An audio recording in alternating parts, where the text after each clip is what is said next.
Hey there, welcome to my beginner's guide for Stardew Valley. This is one of my favorite games of all time, and I was thinking the other day how when I first started playing, there was so much stuff that I didn't know that would have made my experience so much better. So I decided to make this video with some of the tips I've learned from my ridiculous amount of hours in this game. All right, I'm not gonna waste any more of your time with the intro. Let's just hop into it. When you start a new save file, this is the first thing you're gonna see. Character creation, pretty basic. You can probably figure this out yourself. Animal preference, 3 kinds of cats, 3 kinds of dogs. Pick your favorite. I like the spaniel. For the intro, if it's your first time playing, definitely watch the intro so you can get a feel for the story. I've played this game a ton of times, so I'm just gonna skip it, but you can go watch it for yourself. This is the main thing I wanted to talk about on this screen. You have 7 choices for what farm to start with: standard, riverland, hilltop, forest, wilderness, four corners, and beach farm. As you play more, you can kind of get a feel for these different farms. You can experiment a little bit, but I would suggest starting out with the standard farm and getting used to that, since it's just a basic plot of land, and it's probably the best way to get a grip on the controls and how the game works. All right, and here we are. Pretty simple controls. WASD to move around. This is the top speed, so don't worry about running or anything. You can see there's our inventory bar. It can swap between top and the bottom depending on where you are, but there's your inventory. Let's right click on this package and we start with 15 parsnip seeds. Here's a little something to get you started from Mayor Lewis. So now you have this exclamation point going over here, so let's click that, and now we have our journal, and we have a couple quests here to work on. Cultivate and harvest a parsnip, we'll definitely be doing that, and 2 out of 28 people greeted. Okay, so there are 28 NPCs scattered around, and we gotta meet them all. Go ahead and leave the house, and here's our farm. Before we do anything, let's go ahead and hit E to bring up our inventory. You can see on this clock over here that the time, 6:50 a.m., is blinking, black and white. That means it's paused. If the time is blinking, it's not moving. If I'm out of my inventory, time is moving normally. You can see it ticks in increments of 10 minutes at a time. So now it's 7 a.m. If we wait a bit longer, there's 7:10 a.m. Time is the main limiting factor in Stardew Valley. Each day begins at 6 a.m. and you have to go to bed by 2 a.m. or else you pass out and lose money. You only have so much time in a day, so whenever I'm not doing anything, I like to just hit E, bring in my inventory to pause time, so I'm not wasting any of my time. You can see it's Monday the 1st. It is the 1st of spring. There are 4 seasons, as you probably know: spring, summer, fall, winter. There are 28 days per season in Stardew Valley. That little flower just means it's spring, and the little sun just means it's sunny outside. That's our weather. You can see we start with 500G, that's the main currency in Stardew Valley. Bottom right, we have this green bar with an E above it. That's our energy. We start with 270, but every time we use a tool, for instance, if I were to swing my axe, now we have 268. If we go below 0 on this bar, then we become exhausted and move very slowly for the rest of the day, and then start the next day with only half of our max energy. So we'd only start with 135. Which sucks, so we don't want that to happen. So yeah, main limiting factors early game are energy, time, and money. But for now, the main thing we should be concerned with is getting some area cleared out here, because this is just a mess. We have some tools down here, so let's grab our scythe. We're gonna use the scythe, and we're gonna scythe away all these bushes. If you enjoy this tutorial, I'm definitely gonna have more coming out. I'm planning to do a fishing guide. I'm planning to do a general tips and tricks video with all of my best little life hacks that I use when I play this game. So definitely subscribe if you want to know when those come out. All right, so we've cleared out all of these bushes. Plenty of rocks lying around, so let's go ahead and switch to our pickaxe so we can hack those away. Now you can see we're starting to work through our energy a little bit. You can also clear out this grass here with the scythe. All right, we've cleared out a lot of these rocks. Now let's get these logs out of here. So we grab our axe, we can chop those away. These tiny trees also we can just hack away with the axe. I think it's 5 hits. Yeah, just 5 hits with the axe. We'll get some wood from it. All right, now this is the biggin. This is the biggin. Stardew Valley is at its core a farming game, and the easiest way to earn money is to plant and grow crops. And you can see that Mayor Lewis has given us some parsnip seeds to start with. We have 15, so we want to get these planted as soon as possible. So what we're gonna do is we're gonna get our hoe, and we're just gonna make a 5x3 area here on the ground. You can plant things however you want. I like to just kind of keep things in a neat rectangle because it looks nice and it's easy to manage. Go ahead and put these in the ground. And now that they're planted, they're not gonna grow unless they're watered. So we're gonna grab our watering can and we're gonna click on each one to water them. You gotta water these crops every day unless it's raining outside. If it's raining outside, you don't need to worry about watering. But besides that, if you want them to grow, Have to water them. All right, so now we got plenty of land cleared. We got plenty of parsnips in the ground, but you can see our inventory is kind of getting full here. So you're gonna wanna grab 50 wood. You can cut down trees, chop logs, anything you want. I usually just cut down trees because it's kind of the most efficient way to get wood. Just takes 10 swings of an axe to fell a tree and then just another 5 to uproot the stump. You can just leave the stump, but I don't know, it's an eyesore, I like to get rid of it. All right, so that's exactly 50 wood, perfect. So now that we have 50 wood, you're gonna go ahead and hit E to open your inventory. If we click on this hammer, that's our crafting menu. And now we can see all the things we can craft, one of which is a chest. So if we go ahead and craft that and throw it down, like, I don't know, like here. Now, look at all this space and we can just throw our resources in there. Perfect. If you want, you can customize your chests with colors here at the top. Just make it green, why not? Really quick, let's go back to our inventory and if you go to this little controller thing, you can see the options. Let's mess with the options really quick. The only options I ever change are always show tool hit location, I turn on, and hide tool hit location when moving, I turn off. And what this does is it gives you a little red box on the ground where your tool's gonna hit. If you don't like looking at this, then you can turn it off, that's fine. I like having it because a lot of times it's really easy to kind of miss what you're aiming for. And this just shows you where you're gonna hit, which is pretty helpful. Other things in the options I like to change, let's scroll down. All of this I keep the same. This is the only other thing I ever change, is the zoom level. I like to zoom out a little bit so I can kind of see some more stuff. All right, now that we got our options in order, ooh, we're getting a little low on energy. We gotta make sure to watch that. We have everything in order. We have our plants in the ground. We've cleared out some space. We have a chest. We do have plenty of time though. It's only 2:10, so let's go see if there's something to do. If we exit our farm here on the east side, we're gonna go to this little path here. And if you go up, you find this bus stop. There's really nothing to do here yet because you don't have the bus unlocked, so it's pretty much a dead end. Except, there's some stuff on the ground. There's a flower over here. We right click on it. Oh, we picked it up. We got a daffodil. Oh, we got a dandelion over here. This is called foraging. There are all these forageables just kind of lying on the ground. You can just pick them up for free. It uses no energy. Some of them don't give you energy. The daffodil, see it says +0 energy. So you can just sell that, so it's free money, or you can give it to someone as a gift.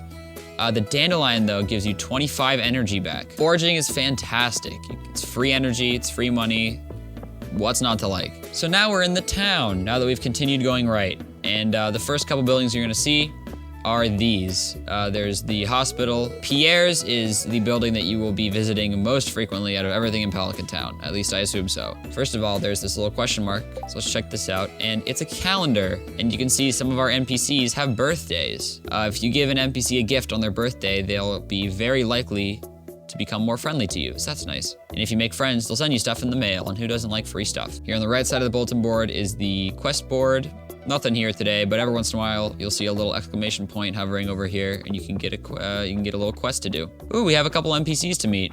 Here's Caroline, we can meet her. If you remember, one of our journal quests is to meet all the NPCs, so we're gonna try to do that. Anyway, let's go into Pierre's. Pierre's closes at 5 p.m., so we're kind of cutting it close. If we come up to the cash register, right click, boom, here's the store. This is where you're gonna be buying all of your seeds. Look at all these beautiful seeds and assorted farming goods. First things first, I'm gonna sell my daffodil for 30 extra gold, why not? I'm gonna hold on to the dandelion though, because I could use the energy. So you can decide what you wanna grow. There's plenty of stuff. You can read the descriptions, they all take a different amount of time. Parsnip seeds, plant these in the spring. These all say plant in the spring. It's spring, he's selling spring seeds. What else do you expect? Parsnip seeds, it says takes 4 days. Cauliflower, 12. Potato, 6. Tulip, 6. The beans, however, are interesting. They take 10 days to mature, but keep producing after that and grow on a trellis. So we're gonna buy some of those. If you've watched my beach farm series, you know that I'm a fan of the beans. And if you haven't watched my beach farm series, watch it. What do you watch? It's free. Watch it. Watch the series. So now we have some seeds, 8 bean seeds, and I think I saw a daffodil down here earlier. So I'm gonna grab that. Yeah, there we go. See, look at that, free money. Wow, and look at all these people we can meet. There's Penny, there's Maru. Let's give someone a gift. So let's say we wanna give Maru a gift. I'm gonna grab this daffodil with the present icon, right click on her, boom, give her a gift. Thanks, period. Don't go too crazy. There are plenty of NPCs wandering around. And if we check our journal, let's see, we've greeted only 8 out of 28. Jeez, there are a lot. I'm not gonna do all of it. I suggest that you spend the first couple days just kind of wandering around, getting used to the general lay of the land, understanding the map, where things are, who people are. It's fun to meet people. Anyway, I'm gonna save this dandelion for the energy, and let's plant these beans. So we're gonna do exactly what we did with the parsnips, except it says in the description they grow on a trellis, and what this means is that they have this little stick that they have to grow on, and you can't walk through this because it's a trellis. Normal seeds you can walk through, which is why I put these in one big chunk, because I can still get to these. But if I were to plant beans, like I planted these parsnip seeds in this 3x5 rectangle, I would have no way of accessing these 3 in the middle because you can't walk through these. So you always have to be careful about how you plant your stuff. So I'm gonna do mine in 2 little rows so I can still access all of them. As always, don't forget to water. And you can see that we are getting a little low on water there.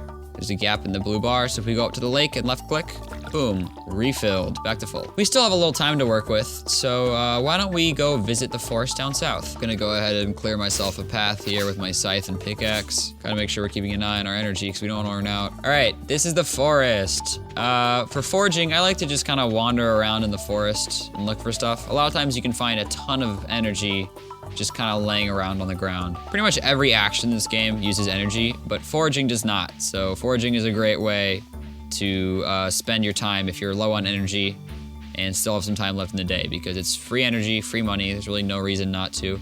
Oh, there's something, see? There's a horseradish lying on the ground, and there's another dandelion. Money is always good, and we are dirt poor right now. Here's a little onion lying on the ground. A lot of times in spring, you can find some onions just kind of in the ground in this area. And those give you 13 energy each, so that's good. It's almost 10 p.m. though, so I should probably head back. It's getting pretty late. Oh, there's another dandelion. A lot of dandelions today. Wow. We got 76 energy worth of forageables there, and that's totally free. I used no energy and no money to do that, so that was a good use of my time. I'm gonna throw those in my chest, so I'll have them if I ever need some energy. And I'm just gonna kind of run into my bed and go to sleep in my clothes for whatever reason. And that's day 1, and now we're on to day 2. You can see now it's Tuesday, the 2nd of spring. Oh, and we have a letter. So let's right click on our mailbox. It's from Willie, just got back from a fishing trip. You should come down to the beach sometime, I've got something for you. Huh.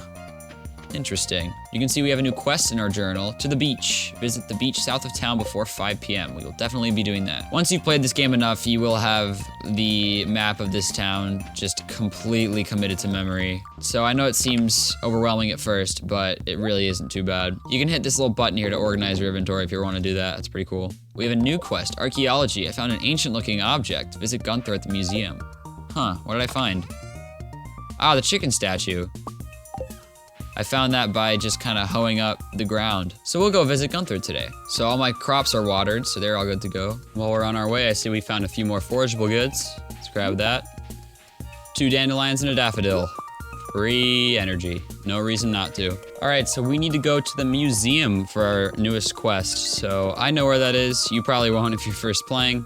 Oh, there's a quest on the quest board. I'll pay 90G to any fisherman who catches 3 sunfish. Good luck. 90G reward, you get to keep the fish. Okay, we don't have a fishing rod yet, but I guess I'll accept it. Because we have 2 days to do it, so maybe I'll be able to finish by then. Anyway, to get to the museum, we're just gonna cross the river through this bridge. There's Joja Corp. We don't care about Joja Corp. Screw you. Go down, we'll find the blacksmith. And if we go past the blacksmith, well, we'll find a daffodil for starters. And then we'll find the museum right here. So let's go in here, and we have a cutscene, which I'm gonna skip. You can watch if you want. Journal updated, it says. We go to our quest, and now it says donate an artifact or a mineral to the museum, which we will do. So if we right click on Gunther, donate to the museum. Let's go ahead and throw our chicken statue down. Perfect. And our journal's been updated. So if we go to our journal, done, and we get 250G for it. And look at that.